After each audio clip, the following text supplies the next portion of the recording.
I'm getting flashbacks, people. 8 years ago, we made a video on this YouTube channel talking about concerns that I had with then 2018 draft-eligible prospect Evan Bouchard. The thesis of this video was pretty simple.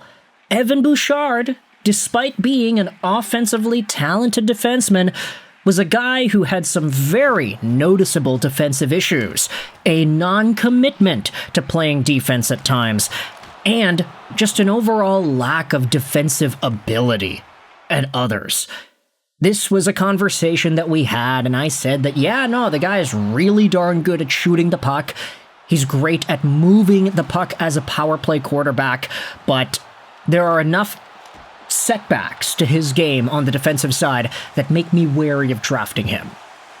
Now, it's been 8 years, and I'd say that a lot of those concerns have been legitimately validated when you watch what Bouchard does with the Oilers in 2026. There's a reason why the guy wasn't nominated for the Norris despite leading the D class in points by a pretty significant margin this season. He's not that great defensively. But with that said, I wanted to do a similar type of video in 2026 when talking about another one of these defensemen that is eligible to be drafted out of the OHL. Today, I wanted to talk about Chase Reid out of the Sioux Greyhounds. 18 years old, 6'2", 187, a right-handed guy. And he is ranked all over the place this upcoming draft. Chris Peters has him at 10, Elite Prospects has him at 3, Draft Prospects Hockey has him at 5, and you have other outlets that have him at 6, 4, 3, 8 even. He's all over the place. And the big consensus on Chase Reid and his game essentially boils down to the fact that he is an all-offense, all-the-time kind of guy. 48 points in 45 games with the Sioux Greyhounds this season, 6 points in 10 playoff games, and 4 points in 5 Team USA World Junior games, which is a pretty remarkable number for a draft-eligible player at the World Juniors. Now, you can say that the production is not nearly as good as what Evan Bouchard was able to do, for example, when he was playing for the London Knights in 2017-18. That guy was a way over point per game guy. But the difference is, Chase Reid was playing on a Greyhounds team that just couldn't really do much offensively. This is a guy that, if he was just playing on a better team, he would have had a lot more points, straight up. When you watch him play, he is a super aggressive, offensive-leaning guy with a ton of skill and a ton of talent.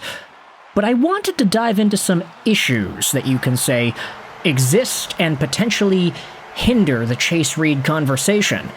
There's no question he has a high ceiling, maybe even as high as what Evan Bouchard has been able to accomplish, a 90-point defenseman in the NHL.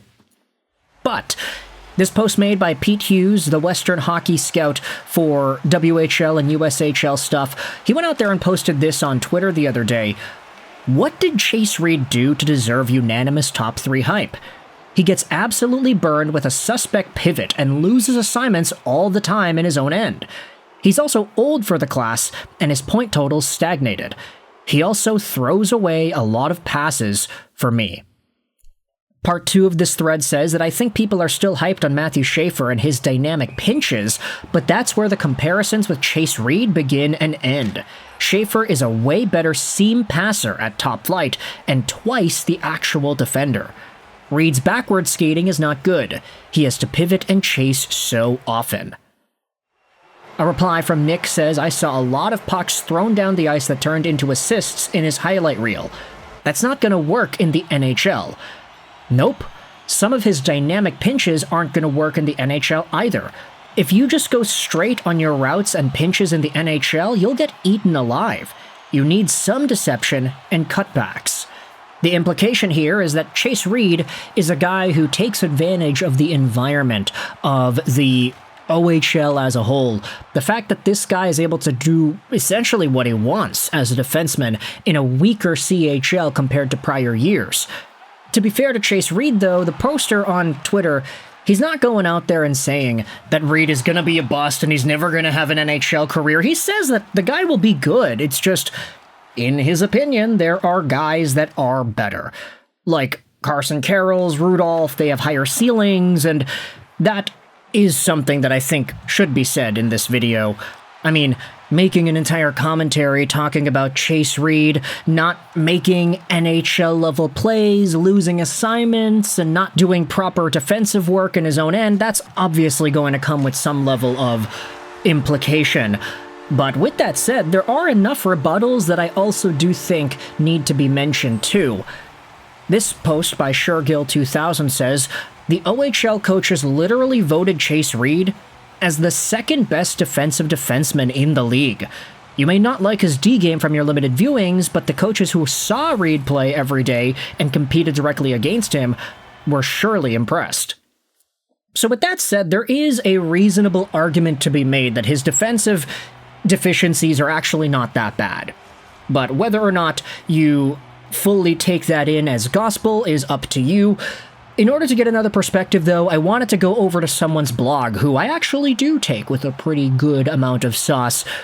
It's scouching.ca. Will Scouch, you've probably seen his YouTube channel. He does some incredible work, and he has been doing amazing work ever since the 2019 NHL Entry Draft on scouting. He posted on his April blog last month the latest draft rankings on his website. And at number 9, he has a write-up on Chase Reid that I do think is interesting for us to look at in this video. Will Scouch writes that Reid comes in at around the same slot, even after others have had him as high as number 1.